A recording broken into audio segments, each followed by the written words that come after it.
notario, ya sabéis, no es obligatorio escribir en el registro de la propiedad, de forma que, bueno, pues, las fincas que no están matriculadas, de forma que todas las circunstancias que inciden sobre la misma son al margen del registro. Por tanto, lo que hemos dicho antes, no es obligatorio inscribir en el registro de la propiedad, por tanto, si no es obligatorio inscribir en el registro de la propiedad, todo lo que ocurra sobre esa finca, pues estaremos al margen porque no lo conoceremos, solo surte efecto entre particulares.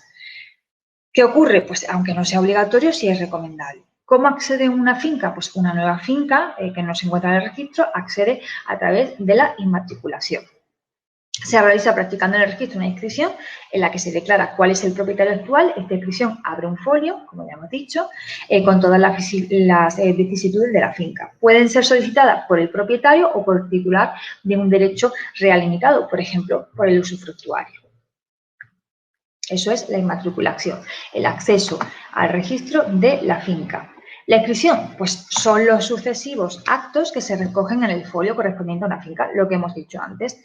Se inscribe una finca de nuevas, que eso es la inmatriculación, y posteriormente a los años, a los 5 o 6 años, a lo que sean, se produce la compraventa de esa propiedad. Bueno, pues ese nuevo titular se va a inscribir en ese folio, que es la inscripción.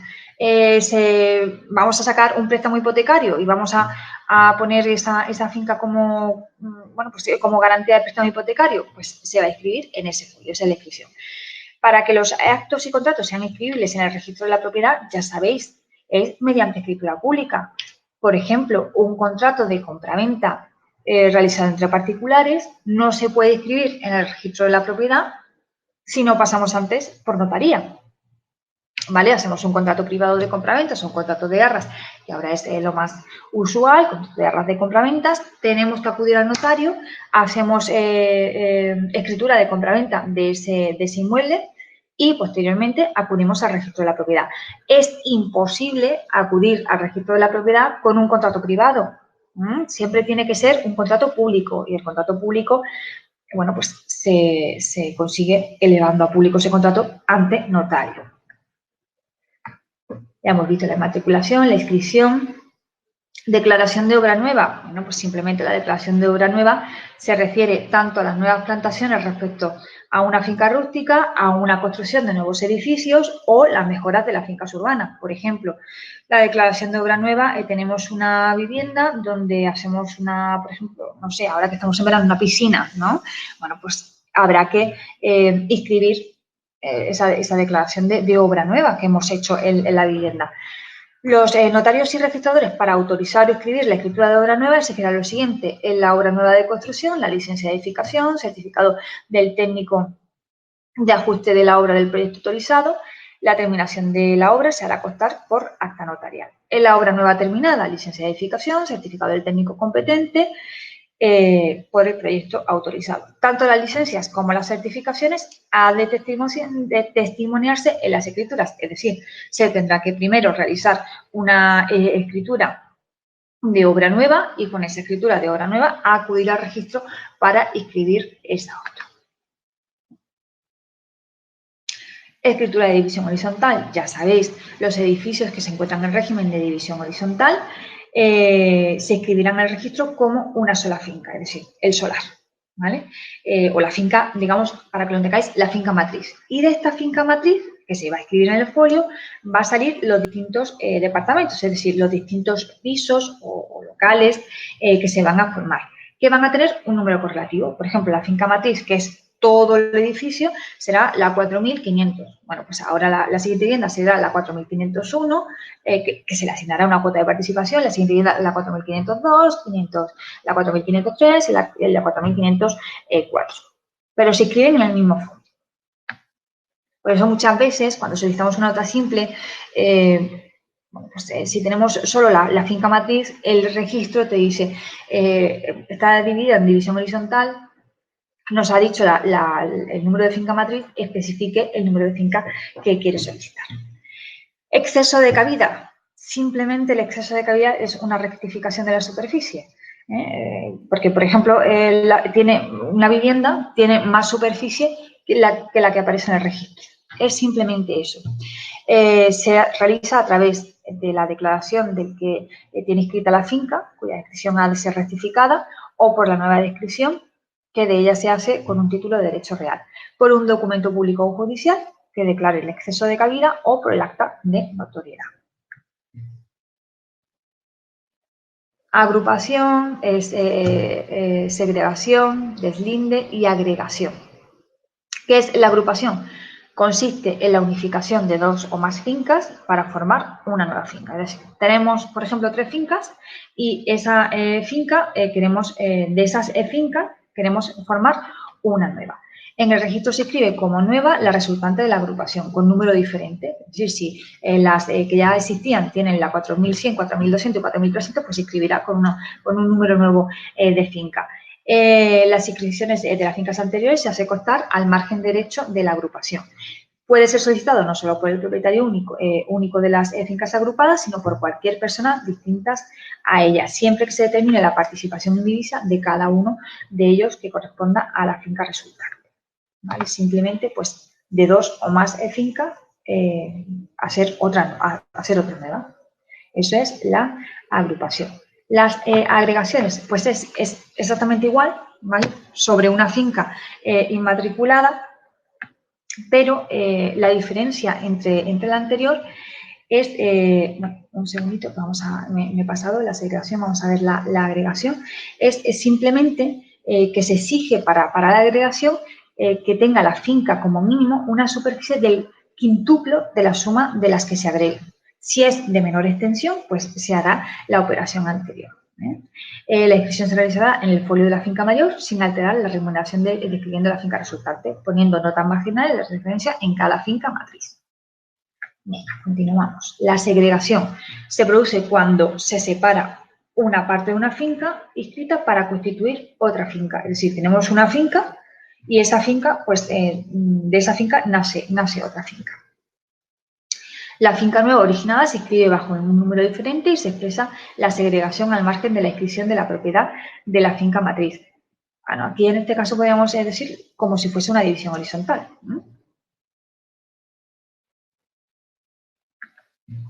La segregación y el deslinde. El deslinde se produce cuando una finca se fracciona en 2 o más fincas que forman una nueva finca. No queda ninguna porción restante, sino que todas se dividen. ¿Vale? Tenemos un solar y se divide en varias fincas. Bueno, pues ahora vamos a ver varios aspectos. Por cierto, ¿una donación se tiene que inscribir en el registro de la propiedad o no es obligatorio inscribir la donación en el registro de la propiedad?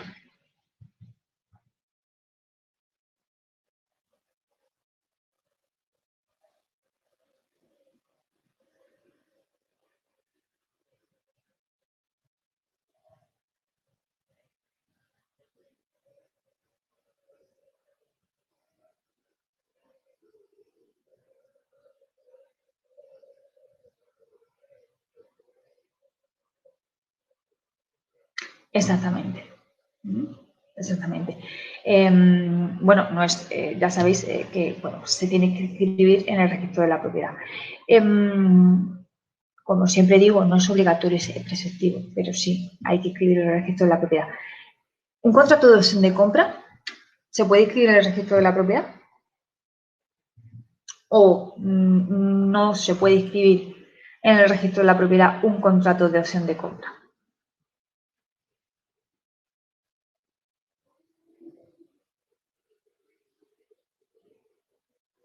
Sí, exactamente. Sí se puede. Sí se puede inscribir un contrato de opción de compra, se puede inscribir cualquier contrato referente a un bien inmueble.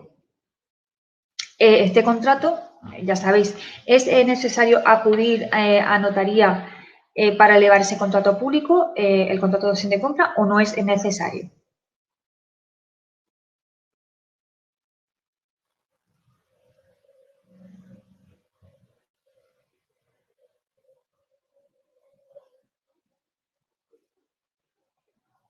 Efectivamente.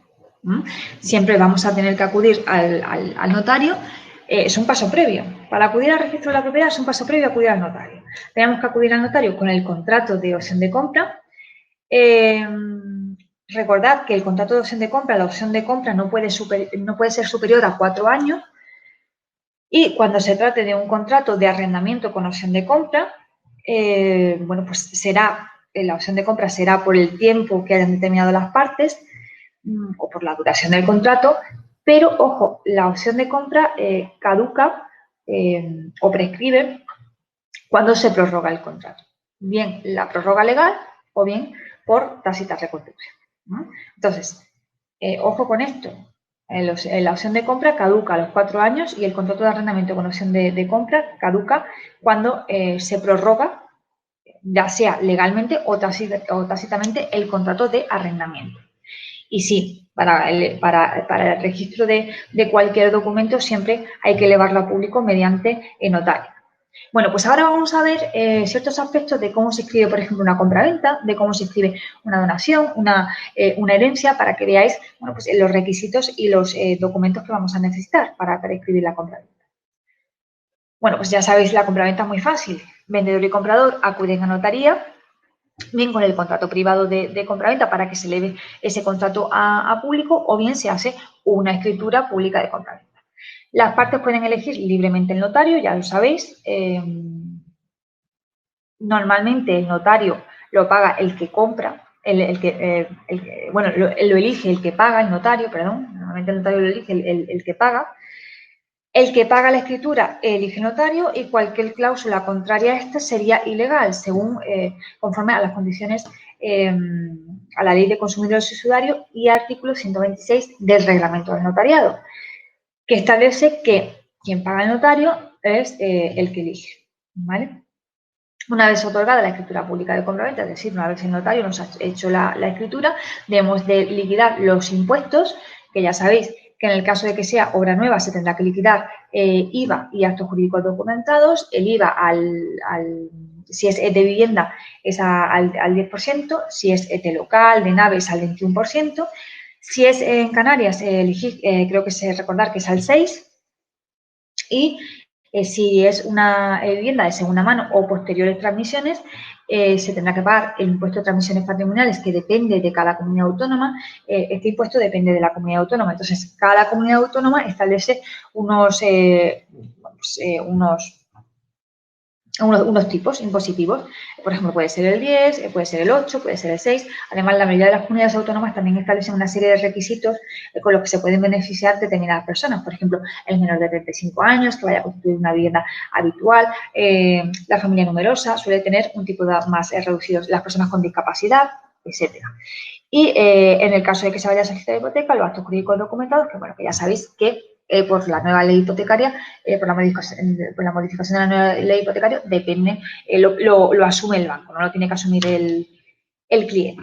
Vale, bueno, pues con todo esto acudimos a la oficina liquidadora, liquidamos los impuestos y una vez liquidados los impuestos, con la escritura de compraventa y el impreso de los impuestos pagados, acudimos al registro de la propiedad. El registro debería de tardar aproximadamente 15 días en inscribir la venta y devolver la documentación al interesado. Debería de tardar, pero depende de la carga del registro, es decir, 15 días puede tardar, como puede tardar 30 días. Bueno, pues simplemente así se escribe una compraventa en el registro de la propiedad. ¿Cómo se escribe una herencia? Bueno, pues para escribir una herencia en el registro debemos de acompañarlo de la siguiente documentación. El certificado de función, para acreditar que la muerte del testador o la persona o de la persona de quien se va a heredar, esto se obtiene del registro civil, y el certificado del registro de actos de últimas voluntades, que esto se adquiere en la Dirección General del Ministerio de Justicia. Con esta documentación, tanto con el certificado de función como el registro como los actos de últimas voluntades, se tiene que, bueno, pues se tiene que acreditar también el pago, ¿no?, del impuesto de sucesiones, que ahora en la mayoría de las comunidades autónomas está exento. También es otro impuesto que depende de cada comunidad autónoma y en la mayoría de las comunidades está exento. Pero bueno, también si fuese pues una herencia de una vivienda, también se tendría que pagar el impuesto de plusvalía municipal, ya lo sabéis. En el impuesto de plusvalía municipal, como ya veremos, se toma en cuenta la fecha de defunción de la persona fallecida. Pero bueno, eso ya lo veremos más adelante, que también es muy interesante. Bueno, pues con toda esta documentación, es decir, con el certificado de últimas voluntades, y el certificado de fallecimiento, pues tendremos que aportar la siguiente documentación en función de si ha realizado testamento o no. Si hay testamento y se trata de un heredero único, pues ya sabe este heredero que si el fallecido tiene muchos bienes, pues tiene muchísima suerte porque ha heredado muchísimas viviendas, aunque también puede heredar deudas si no se hace a beneficio de inventario. También puede repudiar la herencia, ahora con la crisis se ha dado muchos casos de repudiar la herencia. Bueno, pues si hay testamento y se trata de un heredero único, tendrá que presentar una instancia con la firma del interesado, legitimada ante notario o ante registrador, donde se expresen las circunstancias del fallecimiento, los bienes que componen el patrimonio, es decir, todo lo que se va a heredar, y se acepte la herencia. Siempre, recordad, siempre que tiene que haber una aceptación de herencia ante notario. Si hay varios herederos, bueno, pues la misma documentación que hemos dicho anteriormente, el certificado de últimas voluntades y la defunción del fallecido, pero también, bueno, pues aquí si existen varios herederos se tendrá que repartir, se tendrá que adjudicar, se tendrá que valorar los bienes que existen y se tendrá que repartir la herencia. Y una vez repartida la herencia se acepta, ¿vale? Pueden que algunos la repudien, pueden que algunos la acepten. Y en el caso de que no haya testamento, ¿no? Se revisa la declaración de herederos intestado, es decir, una declaración notarial donde se determine quiénes son los herederos legales del fallecido. Junto a ellos será necesaria una escritura de herencia, igual que en el caso anterior, es decir, la aceptación de herencia. Toda esta documentación se debe presentar al registro de la propiedad y este tiene un plazo supuestamente de 15 días para inscribirlo. Aquí en la aceptación de herencia, en la inscripción de una herencia, existe un límite que no sé si se os ha dado alguna vez o si lo conocéis, que es el límite del artículo 28 de la ley hipotecaria. Bueno, esto no lo conoce todo el mundo y es cuando, por ejemplo, existe una herencia y no existen herederos forzosos. Ya sabéis que los herederos forzosos son los ascendientes, los descendientes y el cónyuge. Si no existiera, pues marido, mujer, hijos o padres, bueno, pues heredarían los hermanos y los primos, ¿no? o sobrinos. Y todos estos no son herederos forzosos, ¿vale?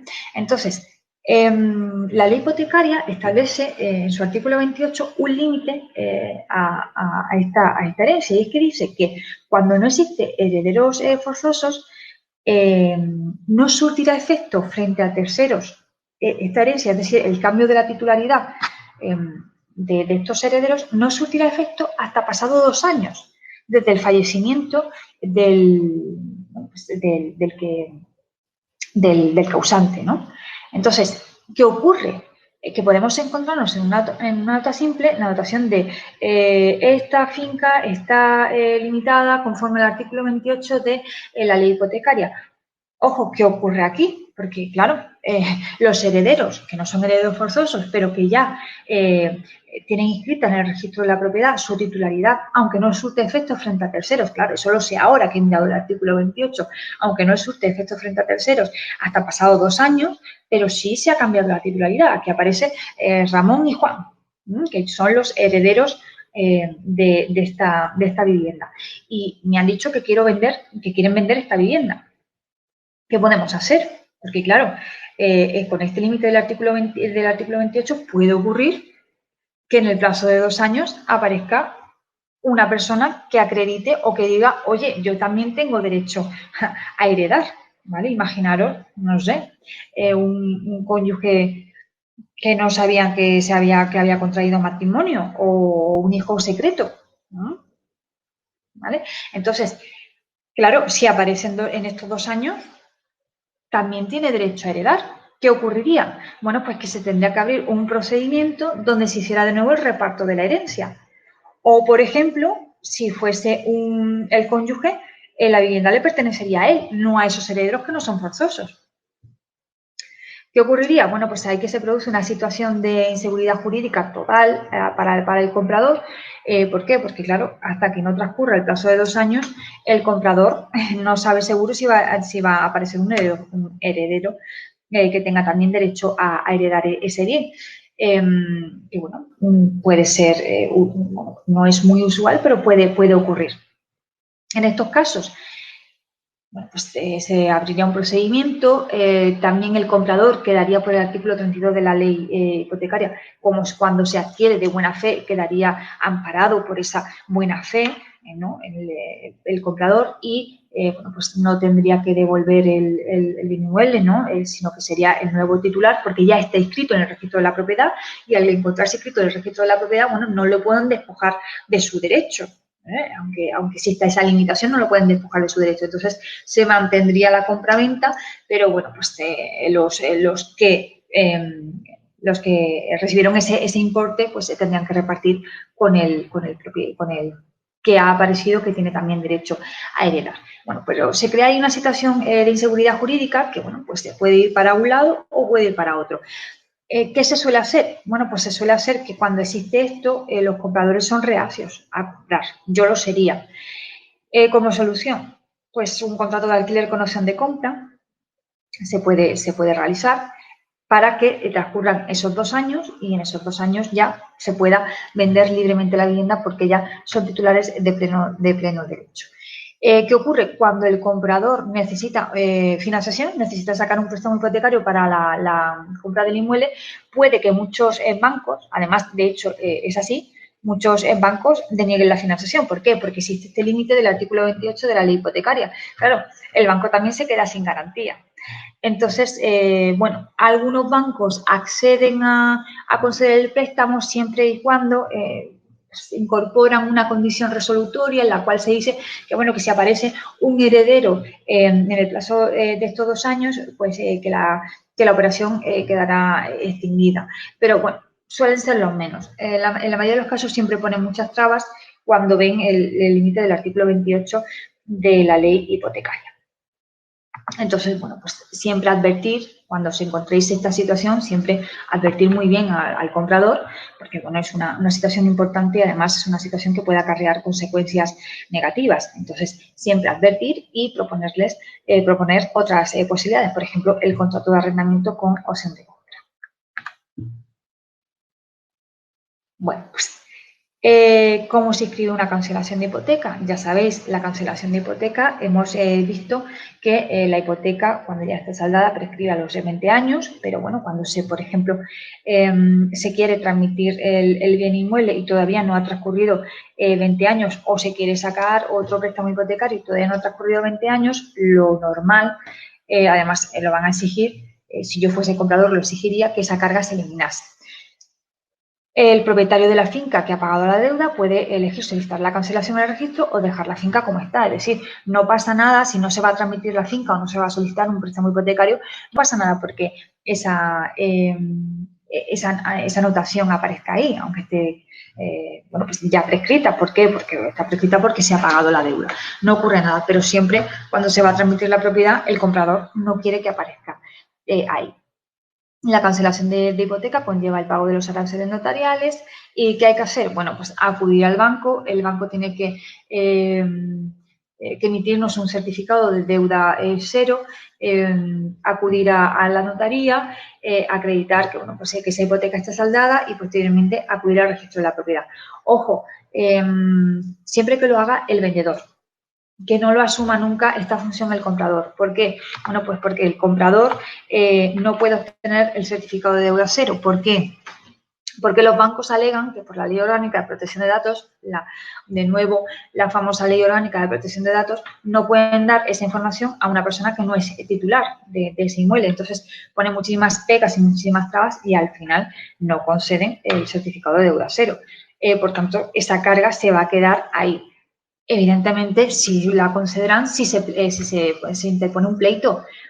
Pero bueno, de buenas, el banco no está dispuesto a cancelar la hipoteca siempre y cuando sea de parte del comprador. Entonces, Siempre que aparezca una carga hipotecaria y se vaya a cancelar, siempre que se haga cargo el vendedor, que nunca la asuma el comprador. Porque hay muchos compradores, bueno, pues no, yo cancelo esa hipoteca, ¿no? Esa anotación de hipoteca. No, siempre que sea el vendedor, porque existen muchísimos problemas y después acuden a la agencia y la culpa es del agente inmobiliario. ¿Cómo se inscribe una donación de una vivienda? Bueno, pues en la donación exactamente igual. Se va a notaría, en notaría se realiza la escritura de donación, se pagan los impuestos correspondientes. Ya sabéis que ahora en la mayoría de las comunidades autónomas están exentos la mayoría de los del impuesto, tanto de sucesiones como de donaciones. Y, bueno, cuando no estén exentos sí que existen muchas bonificaciones, por lo que hoy en día pues la sucesión o la donación sí que es rentable. Y después, posteriormente, una vez se han liquidado los impuestos, pues te tendrá que acudir, si es una vivienda, tendrá que liquidar el impuesto de plusvalía municipal y acudir al registro con toda esa documentación, ¿vale?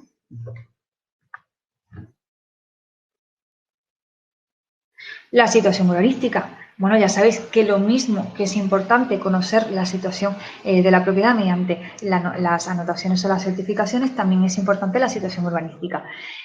¿Para qué queremos conocer la situación urbanística de una propiedad?